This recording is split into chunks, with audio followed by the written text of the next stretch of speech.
protection of the integrity of the process and the democracy, the rule of law.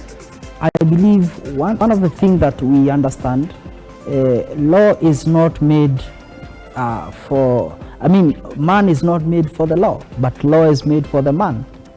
And you understand, at times the needs of the man changes. So essentially also the law ought to be static to change with the needs of the man. So these are documents we have since 2010.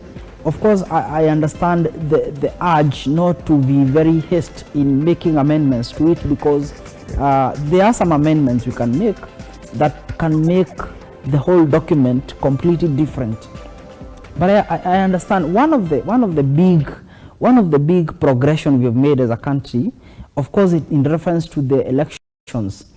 One of the questions we are asking ourselves, should it be that the winner takes it all? And what happens to the party that has lost?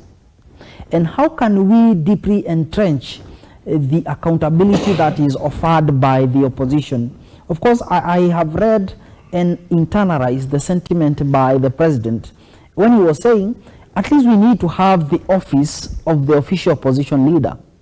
And the reasoning is, this is the office that by and large checks the utility of the government in terms of the spending, in terms of the policy, in terms of the implementation, in terms of the fulfillment of the promises. This office therefore needs to be funded from the public, so that then we can be able to have a good checks and balances. So I think it's high time for us, and as Kenyans, the beauty is, any changes we need to make, it is us the people that needs to start with it.